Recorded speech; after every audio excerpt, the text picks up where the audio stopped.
Le paradoxe, c'est que aujourd'hui, c'est de voir que des gens puissent se revendiquer du progrès et en même temps ne pas voir qu'il y a une énorme contradiction à vouloir censurer des œuvres, interdire des œuvres, comme le font au fond tous les fanatiques ou tous les rétrogrades.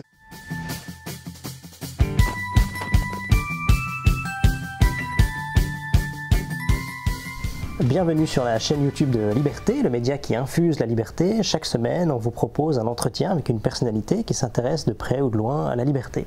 Aujourd'hui, on reçoit Caroline Forest, qui est directrice de Franc-Tireur. Elle est réalisatrice et également essayiste. On l'interroge aujourd'hui sur son essai qui s'appelle Génération offensée. On pourra largement en discuter. Tout d'abord, bonjour. Bonjour.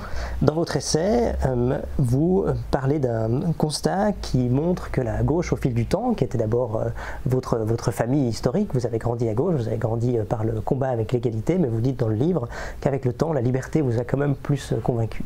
Et dans le livre, vous parlez d'une gauche qui historiquement est passée de l'interdiction d'interdire à l'interdiction de l'offense. Donc comment est-ce que ça a eu lieu? Moi, j'ai toujours appartenu à une gauche qui défend la liberté, puisque je viens plutôt d'une gauche libertaire à l'origine, c'est-à-dire notamment la gauche qui s'est battue pour protéger le droit à l'avortement, pour protéger justement les libertés, notamment de créer face aux censures de l'extrême droite, aux campagnes par exemple des intégristes chrétiens et catholiques contre la dernière tentation du Christ, contre Charlie Hebdo. Donc c'est cette gauche-là qui m'a toujours animée. Et le paradoxe, c'est que aujourd'hui, c'est de voir que des gens puissent se revendiquer du progrès et en même temps ne pas voir qu'il y a une énorme contradiction à vouloir censurer des œuvres, interdire des œuvres, comme le font au fond tous les fanatiques ou tous les rétrogrades, que ce soit dans la version talibane ou dans la version plus soft puritaine américaine. Mais en tout cas, ça démarre du même désir de pureté et ça aboutit à la même privation de liberté de créer. Donc cette gauche-là, qui est une gauche plus radicale au sens plus autoritaire, par définition, est en contradiction avec la gauche qui défend la liberté. Et dans cette volonté de quasiment sacraliser certains sujets dont on n'a plus le droit de parler, vous voyez un parallèle très clair entre les anciennes luttes pour l'interdiction de critiquer la religion, donc c'est une sorte de religion moderne finalement. Je ne sais pas si c'est une forme de religiosité, mais en tout cas, cette vision très puritaine et très identitaire de la création, de la liberté d'expression, et qui donc met des limites à et la création et la liberté d'expression au nom de l'offense, et de l'offense ultra sensible, parce qu'on est tous offensés, on est tous froissés potentiellement par des œuvres d'art, par des propos, et ça fait partie d'ailleurs du fait d'échanger. Mais le vrai souci, c'est quand on finit par ne plus pouvoir supporter un propos qui froisse ou qui grince ou qui dérange, au point de vouloir le censurer à la moindre début de frisson sur l'épiderme. C'est cette ultra-sensibilité qui exige la censure plutôt qui accepte le frisson même désagréable. Alors évidemment, il y a des nuances à apporter à ça et chacun va y mettre des limites différentes. Il y a des propos qui relèvent de l'incitation à la haine. Donc ça, ce ne sont pas des créations artistiques, ce ne fait pas partie de la liberté d'expression. Ce sont des propos qui portent atteinte, au contraire, à la liberté de créer et d'échanger, et donc ils méritent d'être offensés. Mais aujourd'hui, le problème, c'est qu'on met sous le fait d'être offensé des choses qui relèvent de l'hypersusceptibilité. Par exemple, ne pas supporter qu'un tableau, qu'une peinture ou qu'une œuvre soit faite par quelqu'un qui n'est pas de l'identité du sujet que l'on traite, c'est une vision non seulement extrêmement raciste de l'art, mais extrêmement sclérosante. Donc concrètement, ça voudrait dire qu'on n'accepte pas qu'un tableau sur une personne noire soit fait par un peintre blanc, c'est ça? On a vu ces derniers temps sur des campus, mais aussi dans le débat public, aux États-Unis, au Canada, et ça commence un tout petit peu en Europe aussi. Et c'était le but de Génération offensée d'alerter à temps d'ailleurs. Quand le livre est sorti, on commençait à prendre conscience seulement de ces phénomènes. On a vu des intellectuels, des artistes ou des étudiants exiger parfois le retrait d'une œuvre, la censure d'un tableau ou son boycott parce que son auteur antiraciste et qui cherchait par exemple à dénoncer le racisme n'était pas noir, mais était blanc. Ça, c'est une vision identitaire qui ne relie pas les êtres, qui ne permet pas l'antiracisme en réalité et qui ne permet certainement pas l'universalisme. C'est une vision qui divise, qui assigne et qui reproduit exactement les stéréotypes du racisme au nom de l'antiracisme. Dans le livre, sur cette thématique de l'appropriation culturelle, vous faites une différence entre l'inspiration et l'appropriation. L'inspiration que vous trouvez positive, et enfin, vous êtes contre l'idée que justement une personne seulement noire pourrait faire un tableau sur les noirs. Donc, pourquoi est-ce que l'inspiration est très importante, notamment pour intégrer les cultures qui sont encore minoritaires? Tout le débat sur l'appropriation culturelle, il est légitime quand on parle, par exemple, d'artefacts qui auraient été volés ou acquis dans des conditions douteuses et dont on demande la restitution, parce que là, oui, il s'agit bien d'une appropriation. Le problème, c'est quand cette notion a dérivé, notamment sous l'influence principalement d'avocats qui ont vu un intérêt financier direct et d'avocats généralement blancs aux États-Unis, qui ont étendu la notion de copyright à la culture, c'est-à-dire que s'inspirer d'une musique, d'une culture, devenait un acte d'appropriation presque commerciale qui méritait réparation et donc de faire intervenir des avocats et de les payer. C'est cette dérive presque commerciale et réellement en fait possessive de la culture qui aujourd'hui, encore une fois, entrave le métissage culturel au lieu de le permettre.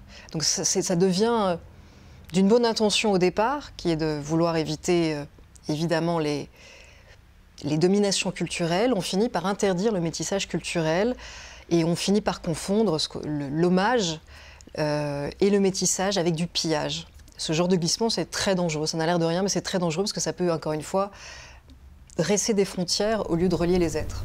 Dans le livre, vous avez des exemples de chansons très populaires de chanteuses américaines, par exemple, à qui on a reproché de reprendre de la musique asiatique ou de la musique sud-américaine, et l'argument serait peut-être de dire que grâce à ça, la musique a été connue. Quand on reproche à Elvis, par exemple, de s'être inspiré de musique noire, c'est vraiment une vision, là, encore une fois, identitaire et xénophobe de la musique. C'est-à-dire qu'il ne peut pas y avoir de musique sans s'inspirer de quelqu'un d'autre avant soi. Et on ne peut pas mettre des frontières en fonction de la couleur de peau à des morceaux. Donc en l'occurrence, Elvis a popularisé des musiques qui existaient bien sûr avant lui, une musique qui existait avant lui, que d'autres ont chanté avant lui. Mais au lieu de vouloir blâmer Elvis Presley pour l'avoir fait parce qu'il était blanc, il faudrait plutôt essayer de redécouvrir qui étaient les inspirateurs d'Elvis Presley et qu'à l'époque on ne nommait pas assez. C'est ça une démarche qui serait progressiste et qui serait constructive. C'est d'ajouter des regards, d'ajouter de la culture, pas d'essayer d'en enlever, pas d'essayer de l'interdire. Parce qu'un des arguments des gens qui s'opposent à l'appropriation culturelle, c'est de dire que typiquement Elvis Presley a invisibilisé des personnes qui auraient mérité la lumière qu'il a eue à leur place. Qu'est-ce qu'on répond à ça? Elvis Presley n'a pas invisibilisé les gens dont il s'est inspiré. C'est aux nouvelles générations de redécouvrir qui avait inspiré Elvis Presley et de le faire savoir, mais pas en l'accusant d'appropriation post-mortem, je veux dire, de façon posthume, en essayant encore une fois d'ajouter de la culture à la culture, et pas en interdisant à des gens de vouloir s'inspirer d'autres cultures, mais en profitant de cet écho, de cet hommage, pour faire redécouvrir l'inspiration qui est derrière. Et sur cette discussion de l'appropriation culturelle et de la capacité à se dissocier de son identité, vous voyez une opposition entre deux gauches. Une gauche universaliste, qui serait peut-être plutôt la gauche française historiquement, et une gauche plus identitaire qu'on voit beaucoup aux États-Unis et qui arrive sans doute en partie maintenant dans les esprits en Europe. Est-ce que vous pourriez résumer les grandes différences entre les deux ? La différence entre l'universalisme et l'identitaire, qu'il soit d'extrême gauche ou d'extrême droite, parce que la vision identitaire relie ces deux excès, c'est que l'universaliste, c'est un horizon à atteindre, c'est une philosophie qui cherche à n'assigner personne. Elle n'empêche pas, contrairement à ce qu'on entend parfois aux États-Unis, elle n'empêche pas du tout de nommer les discriminations, de nommer le racisme, de nommer ce regard qui justement assigne l'autre en fonction d'un élément de son identité. Mais elle souhaite, la philosophie universaliste, qui est en partie portée par exemple par les Lumières, mais pas seulement, elle souhaite simplement que chacun puisse s'auto-énoncer.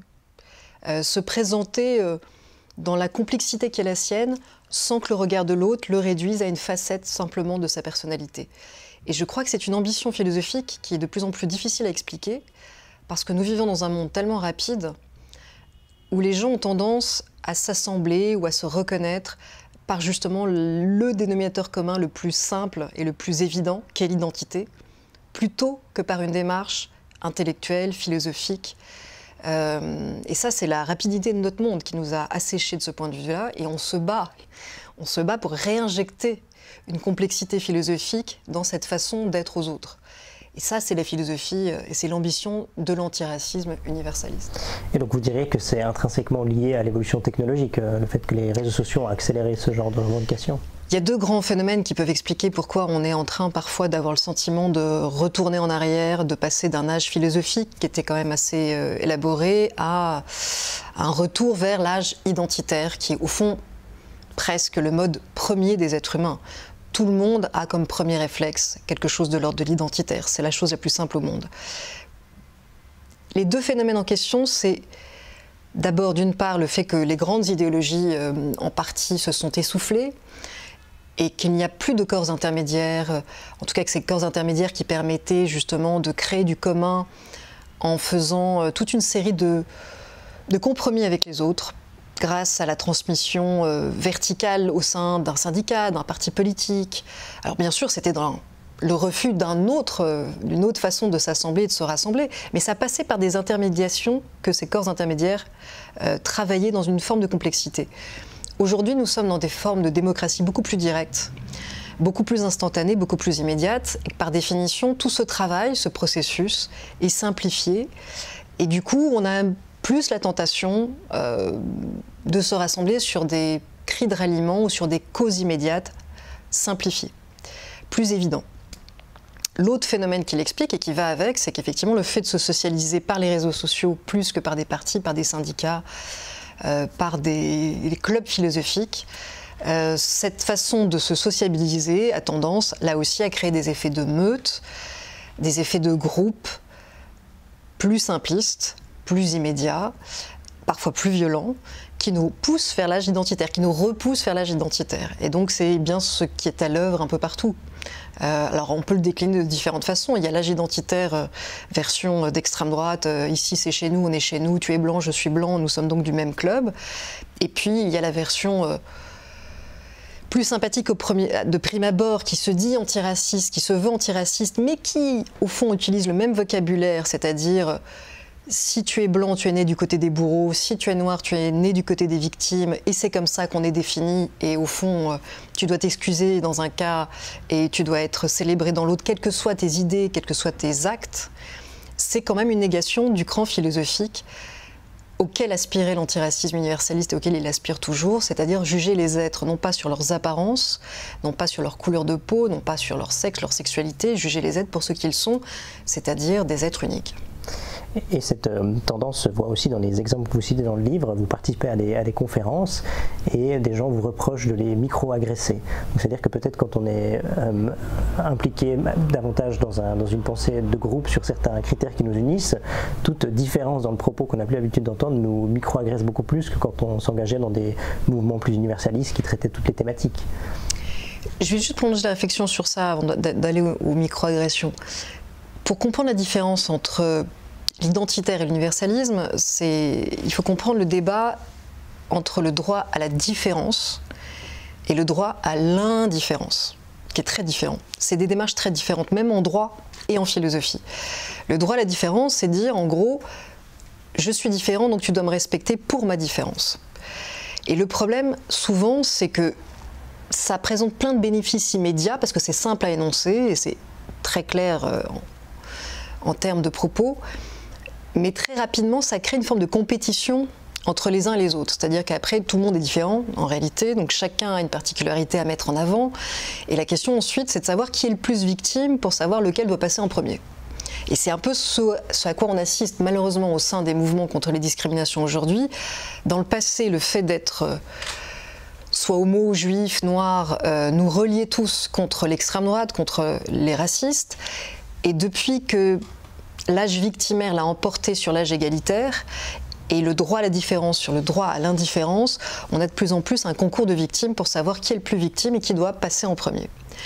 Le droit à l'indifférence, c'est une démarche universaliste qui consiste à dire « vous n'avez pas à me juger, vous n'avez pas à m'entraver et vous n'avez pas à m'assigner parce que je suis homo, parce que je suis juif, parce que je suis noir. J'ai le droit d'être qui je veux, je n'ai pas à avoir de plafond de verre, j'ai le droit d'aller où je veux et c'est à moi de dire qui je suis, c'est pas à vous de le dire. » Et là encore, c'est un peu plus philosophique, c'est un peu plus subtil, mais ça mène beaucoup plus loin.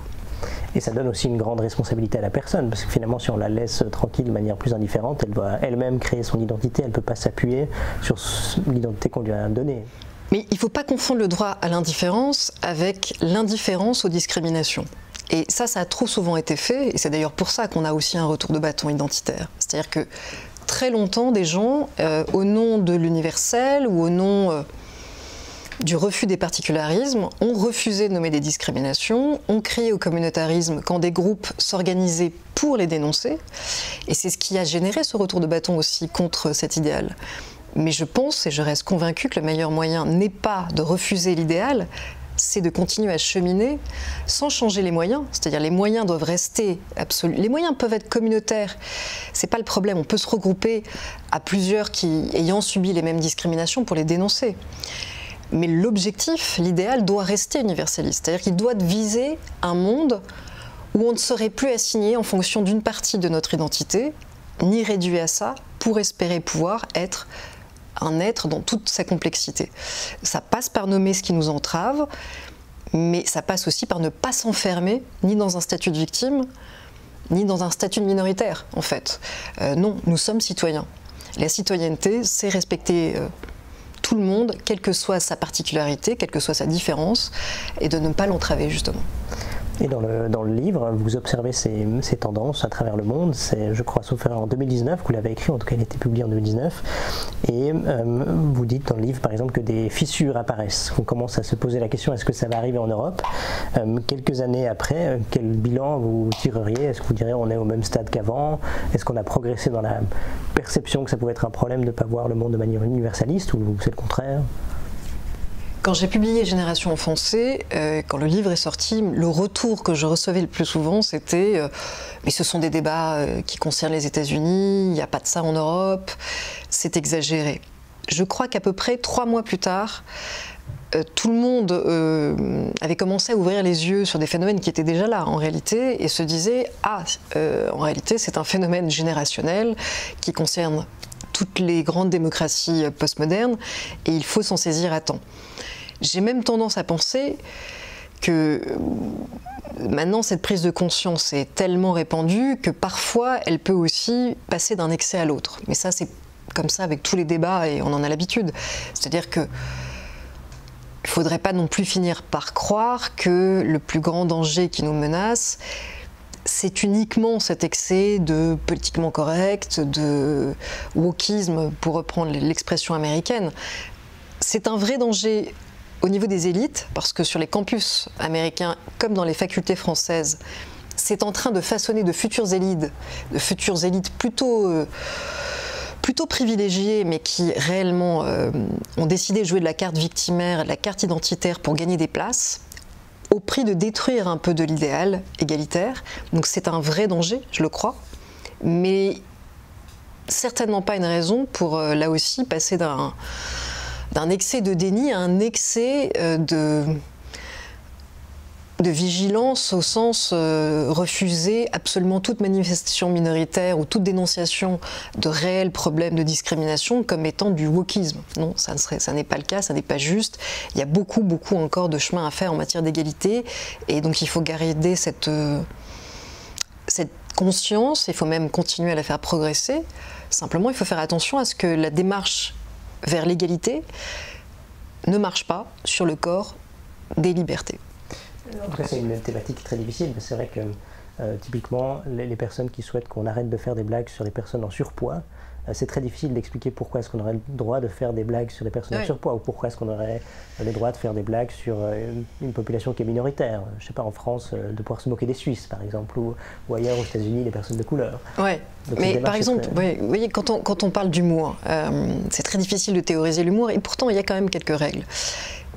c'est très bien qu'on aille vers un monde où, et je pense que c'est le signe d'une civilisation en réalité qui s'épanouit, de ne plus avoir simplement envie de rire ou d'éclater de rire quand on nomme quelqu'un pour sa couleur de peau, pour sa sexualité ou pour son orientation sexuelle. En revanche, en venir à l'excès de se dire on ne peut plus faire de blagues ni sur les Noirs, ni sur les homos, ni sur les handicapés, c'est ne pas comprendre ce que disait Pierre Desproges en réalité très bien, c'est-à-dire qu'on peut rire de tout, mais pas avec tout le monde. On peut rire de tout, mais pas n'importe comment. Il y a une intention dans le rire. Quand le rire est de maintenir une forme justement d'ouverture d'esprit, de droit à ce que tout le monde, au fond, se fasse caricaturer, ce que tout le monde se fasse égratigner, c'est une démarche égalitaire. Et dans ce cas-là, il faut au contraire maintenir le droit à cet éclat de rire. Quand le rire est un rire dépréciateur, mauvais, haineux, là aussi, comme pour la liberté d'expression, on sort de l'envie de maintenir une forme de liberté. C'est très subtil, il n'y a pas de règle gravée dans le marbre, ça dépend à chaque fois de chaque situation. Mais on ne peut pas en tout cas établir qu'on n'a plus le droit de blaguer sur les minoritaires. Par contre, si c'est pour faire une blague de dominant qui méprise et qui déshumanise, je pense que c'est plutôt sympathique que de moins en moins de gens aient envie de rire. Enfin, ça serait sinistre, par contre, qu'on ne puisse plus rire ensemble de tout. Donc, encore une fois, ça demande une subtilité, une gymnastique intellectuelle et une ouverture d'esprit plutôt que des règles établies et fermées. Sur la question de l'humour, la perception d'une blague, un humoriste ou un dessinateur peut ne pas avoir l'intention de blesser ou de choquer quelqu'un, et typiquement des militants qu'on nommerait woke pourraient dire mais l'intention ne compte pas, c'est la manière dont je le perçois qui compte. Donc comment est-ce qu'on est vraiment responsable de ces blagues, enfin... Mais ça c'est vraiment, alors vraiment c'est une règle d'or, et toute l'affaire des caricatures sur Mahomet l'a montré, c'est un débat qui va bien au-delà de la question simplement de l'islamisme ou de cette affaire. Lors de cette affaire, ce qu'on a touché du doigt, c'est que dans un monde hyper connecté, où chacun peut avoir accès au dessin d'un journal satirique d'un pays à l'autre bout du monde, dans une autre culture et dans un autre contexte, si on ne fait pas chacun l'effort, justement, de remettre chacune de ces œuvres ou de ces pièces d'information que l'on peut recevoir de façon instantanée dans leur contexte et dans leur intention, ce sont deux critères très importants pour juger une œuvre et un propos, le contexte et l'intention. À ce moment-là, le critère qui s'y substitue pour juger un propos, c'est sa perception, sa sensibilité à soi. Mais si la sensibilité de tous devient la règle pour ne pas s'exprimer ou pour s'exprimer, il n'y a plus de propos possibles sur rien. Parce que, je veux dire, c'est le début d'un concours pour faire taire en réalité. Il n'y a jamais aucun propos, ni aucune pièce, ni aucun dessin qui pourra plaire à tout le monde. Et d'ailleurs, c'est même la négation même, encore une fois, de la culture. C'est une volonté d'uniformiser la pensée et la culture qui est juste incroyablement totalitaire, que de penser que le critère suprême, c'est de se sentir ou pas offensé. La vraie réponse, quand on est offensé, c'est la riposte graduée, c'est-à-dire, par exemple, si un dessin ne vous plaît pas, vous achetez pas un journal. Si une blague ne vous fait pas rire, vous n'allez pas payer un spectacle pour voir l'humoriste en question. Si une œuvre ne vous plaît pas, vous n'allez pas la regarder, vous n'allez pas au musée. Ou vous fermez votre écran si elle est arrivée chez vous. Mais le réflexe qui consiste à vouloir interdire ce qui ne vous plaît pas, ce qui n'est pas de votre goût, ce qui n'est pas de votre sensibilité, ça, c'est un réflexe de tyran.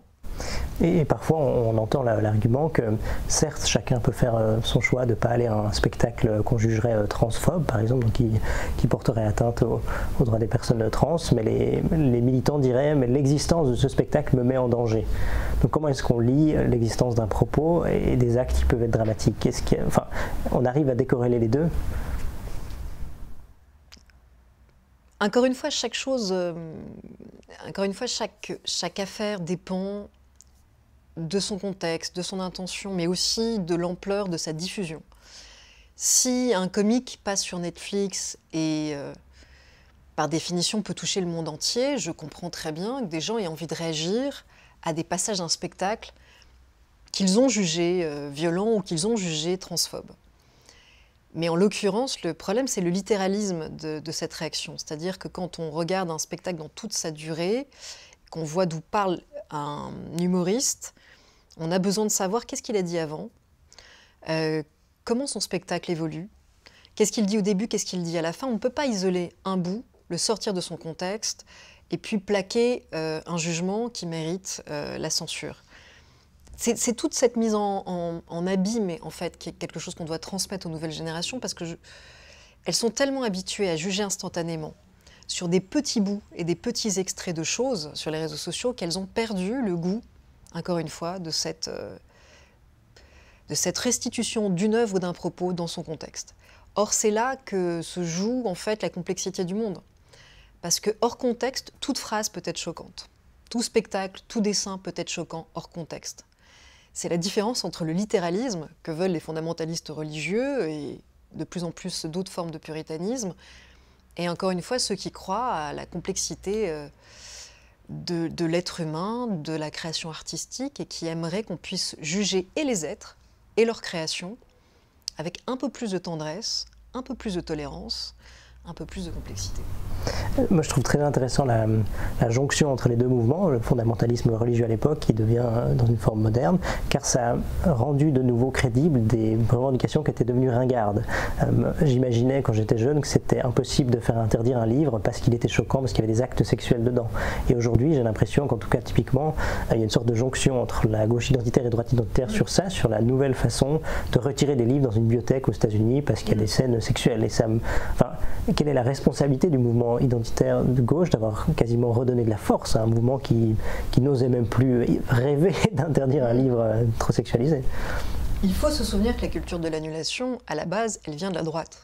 Et la droite, effectivement, souvent religieuse et ultra-conservatrice. D'ailleurs, en ce moment même aux États-Unis, on en parle un petit peu moins, mais il y a toujours des mouvements de parents d'élèves religieux, chrétiens, qui passent leur vie à demander le retrait de livres, de bandes dessinées dans les écoles de leurs États ou de leurs enfants. Et ça choque presque moins aujourd'hui, ce qui est fou, parce qu'à l'époque c'était le contraire, que lorsque des groupes de gauche veulent brûler des livres, comme on l'a vu au Canada, parce qu'ils contiendraient des stéréotypes ou des imaginaires qui ne sont plus jugés compatibles avec l'idéal actuel. Alors évidemment, c'est plus choquant venant de la gauche, parce que vraiment, voir des gens qui se disent de gauche brûler des livres, quand même, ça vous saisit un peu à la gorge, et c'est tellement contradictoire que ça en est déstabilisant. Néanmoins, il ne faut jamais oublier que cette culture de l'annulation est partagée par les deux extrêmes, et qu'elle se complaît dans le fait de se renvoyer la balle pour purger de plus en plus nos bibliothèques et nos cinémas, et puis notre culture musicale.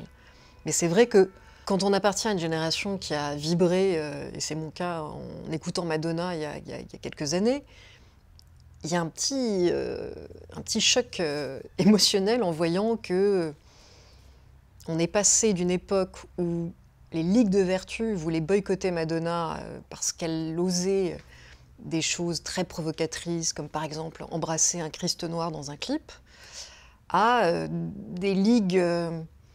non plus de vertu, mais des ligues du vêtement qui nous expliquent qu'il faut boycotter Madonna parce qu'elle s'est mis des tenues ou des tresses d'une autre culture lors d'une cérémonie, par exemple. Ça, c'est quelque chose d'assez fou. Mais ce qui est le plus fou, c'est de se dire, il y a quand même des gens qui sont tellement privilégiés et qui ont tellement rien d'autre à faire dans leur vie, qui passent leur journée à vouloir interdire des anniversaires parce qu'ils sont sur le thème du Japon et que tout le monde s'est mis en kimono alors qu'ils ne sont pas japonais.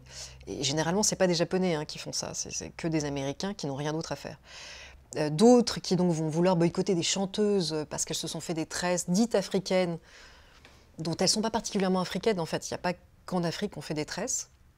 Donc c'est une vision de la culture qui est à la fois extrêmement pauvre, extrêmement xénophobe en réalité, puisqu'elle n'est pas faite pour être partagée. Et ça témoigne surtout, je pense, d'un grand n'importe quoi et d'un grand ennui chez ceux qui s'y livrent. Parce que si c'est ça leur antiracisme, c'est que vraiment ils n'ont plus trop de problèmes dans la vie. Vous avez des exemples très marquants dans le livre, je crois, d'une maman qui se demande est-ce que je peux encore organiser un anniversaire japonais chez moi, alors qu'elle avait sans doute du plaisir de faire découvrir à l'ensemble des enfants qui viennent une partie de la culture japonaise, peut-être évidemment qu'elle était caricaturale et qu'elle ne ressemblait pas à ce qu'elle était. Et dans le livre, vous citez des Japonais qui trouvaient ça même très touchant finalement, et que tous ceux qui se battaient contre n'étaient pas forcément des gens qui représentaient le Japon. Enfin, je trouve très marquant qu'une femme ou qu'une maman ou qu'un papa tout à fait normal se pose la question mais est-ce que je peux faire des choses qui font découvrir d'autres cultures? Donc on risque d'insécuriser aussi le désir de nouveauté et de découverte des autres cultures. Mais, très sincèrement, on voit très bien ce que peut être par exemple le ras-le-bol de l'exotisme, le fait de vouloir absolument caricaturer une culture, ou en tout cas pas le vouloir, mais être tellement dans la méconnaissance des autres et des autres cultures qu'on finit par les caricaturer et en faire un jeu exotique. Mais c'est pas la même chose de dénoncer avec un petit sourire en coin, et encore une fois de façon assez graduée, le côté paternaliste ou exotique de certaines démarches, que de monter, de grimper au rideau en hurlant quasiment au génocide parce que quelqu'un a commis une bourde, une maladresse, une micro-vexation, ou a décidé de faire un anniversaire japonais avec des kimonos pour des gamins. Je veux dire, il y a là encore un peu de cinéma et de mélodrame qui témoigne d'une forme de méconnaissance totale de ce qu'est l'antiracisme d'abord, et ensuite d'une profonde imposture de certains nouveaux militants, qui sont plus là pour gagner la compétition, encore une fois, de la victime, gagner des places, écraser les autres et les tyranniser un petit peu au passage, en essayant de les culpabiliser, en mettant le doigt sur quelque chose de très très grave, une forme de péché en fait, une faute qu'ils auraient commise. Et on sent un petit plaisir sadique à ça, en fait. C'est ça qui est un peu pénible, c'est qu'on voit bien des gens qui se revendiquent de la victime pour agir en réalité comme des dominants. Et quand on est sincèrement passionné d'égalité, c'est très agaçant, en réalité. Un exemple du livre m'a convaincu que sur cette thématique, on pouvait parfois dire que c'était pas possible de reprendre les codes culturels. Je crois que l'histoire de la blackface est réellement raciste. Donc typiquement sur ce genre d'exemple, on pourrait dire que c'est difficile de prendre une blackface et de nier qu'il y a une perpétuation peut-être d'une vision dévalorisante de la communauté noire. Donc parfois c'est quand même vrai que certains codes culturels ne sont pas à reprendre. Chaque pays a un peu ses tabous, et là le problème c'est qu'on est tous un peu victimes des tabous seulement des États-Unis. C'est-à-dire que les États-Unis étant un pays ayant une très grande force de frappe culturelle et des réseaux financiers importants, pour de bonnes et de mauvaises raisons, parce que c'est une culture qui est parfois joyeuse et spectaculaire à partager, mais c'est aussi une culture qui a une forme de préséance mondiale. Et du coup, on se retrouve à avoir parfois des débats en Europe comme si on vivait aux États-Unis 15 ans après la ségrégation. Alors que nous avons nos propres problèmes, je veux dire, nous avons nos propres tabous, et que surtout, on peut articuler les luttes de façon à viser les mêmes objectifs, c'est-à-dire l'égalité. Mais par définition, le chemin n'est pas forcément exactement le même selon les pays, selon les obstacles, selon les passés respectifs. Et il y a des fois des raccourcis qui peuvent être, ou en tout cas des chemins qui peuvent être utiles aux États-Unis, qui sont totalement contre-performants, par exemple, dans un pays comme la France. Je vais vous parler du débat, par exemple, sur le mot « race », que vraiment peu d'Américains comprennent. Parce que d'abord, le mot « race » ne se traduit pas de la même manière en français et en anglais. En anglais, le mot « race » a vraiment une connotation uniquement ethnique et n'est pas plus connoté que ça. En français, le mot « race », il y a des décennies et même des siècles de littérature qui l'entendent dans un sens non seulement ethnique, mais plus que ça, dans un sens tellement raciste que ce mot signifie en gros quasiment que selon la couleur de peau, les êtres humains n'appartiennent quasiment pas aux mêmes espèces. Et on a mis des siècles à défaire ça. Et il a fallu l'horreur de la Seconde Guerre mondiale et de la Shoah, que le nazisme aille jusqu'à l'application de la théorie des races et de leur supériorité, mais même de la biologisation des races jusqu'à l'application de la Shoah, pour qu'on se débarrasse de ce mot-là. Donc c'est un progrès antiraciste de s'être débarrassé du mot race. Et les Américains nous reprochent de ne pas vouloir l'utiliser, comme si c'était raciste et être arriéré en gros. Et il y a plein de gens de bonne volonté qui essaient de remettre le mot race dans le débat français, parce qu'ils sont influencés par les débats américains où moi, je pense que c'est un passage sans doute obligé aux États-Unis quand on sort de la ségrégation et qu'on a eu pendant des années des cases blanc-noir. Le chemin américain pour essayer de sortir de ces cases-là, c'est de les multiplier. Ils sont arrivés à quasiment 186 cases à cocher lors des entretiens, en tout cas des espèces de sondages ethniques auxquels ils sont habitués. C'est une forme d'évolution, mais on leur souhaite vraiment un jour d'entrer dans l'ère réellement post-raciste, j'ai envie de dire, parce que moi je préfère dire raciste que racial, et donc vraiment universel. C'est leur chemin. Le chemin en Europe, qui est celui de la réaction au nazisme, a été de ne plus vouloir assigner les gens et de ne plus vouloir croire au mot race pour essayer d'en sortir, de sortir de cette vision biologisante, assignante des identités. Voilà, ça demande par exemple un peu de subtilité culturelle et de ne pas vouloir appliquer les mêmes recettes partout, comme un McDonald's de l'antiracisme, pour arriver chacun à son rythme à progresser. Pour la fin de la discussion, j'aimerais prendre l'exemple concret pour illustrer un peu le propos que vous avez eu de votre film, qui est Sœurs d'armes, qui raconte l'histoire d'une coalition internationale qui se bat contre Daesh, donc contre l'islam agressif, et elle raconte l'histoire de plusieurs femmes. Et ces femmes ont toutes des identités très fortes. Et là, typiquement, en tant que réalisatrice, vous avez sans doute dû faire le casting, et se pose un peu la question, mais comment vous avez choisi une Italienne? Est-ce qu'il fallait que ce soit une Italienne, ou est-ce que c'était possible pour vous qu'une Française s'approprie les codes italiens et qu'elle le joue très bien? Quelle est votre position sur ça en général? Non, c'est une bonne question. Évidemment que... Alors, la question de la sincérité du casting dans le monde du cinéma, elle est passionnante parce qu'il y a aujourd'hui des gens qui essaient de nous faire croire qu'un acteur ou qu'une actrice doit être de la même identité que le rôle à jouer. C'est une vision là aussi, d'abord, c'est une négation du cinéma, qui est quand même de pouvoir se glisser dans la peau de l'autre et de pouvoir pratiquer le jeu de rôle. Mais la vérité est un peu au milieu en réalité, c'est-à-dire qu'il faut qu'un acteur soit vraisemblable dans un autre. Pour que cette vraisemblance opère, je pense qu'on est de plus en plus exigeant, et ça c'est un progrès. Je pense qu'on ne pourrait plus aujourd'hui demander à des acteurs totalement américains et blancs de jouer avec, sans essayer de vraiment coller plus à des personnages, des rôles ou des personnages importants de l'histoire européenne ou de l'histoire sud-américaine ou de l'histoire afro-américaine. Ça, c'est positif, ça veut dire que notre culture générale a progressé, que notre sensibilité est devenue plus complexe. En revanche, pousser jusqu'à vouloir qu'un acteur joue exactement le rôle de la même identité, de la même nationalité ou de la même orientation sexuelle, c'est entrer dans une vision, là encore une fois, extrêmement sclérosante de l'art, qui pose plein de problèmes, parce que, par exemple, qui va doubler Bob l'éponge, qui va jouer les zombies, est-ce qu'il faut tuer les acteurs au moment du casting ou au moment du film pour être crédible? Oui, ça pose des questions un peu compliquées quand même. Et il y a un juste milieu à trouver entre caster quelqu'un qui n'a aucun rapport ni de près ni de loin avec, surtout quand on fait des biopics ou lorsqu'on essaie d'interpréter des grands personnages qui ont existé avec la personne qu'on souhaite porter à l'écran, et encore une fois vouloir que l'acteur colle à tout point de vue à l'identité, la nationalité, la sexualité d'un personnage de fiction. C'est ridicule et ça va vraiment mener, d'abord ça va tuer des œuvres.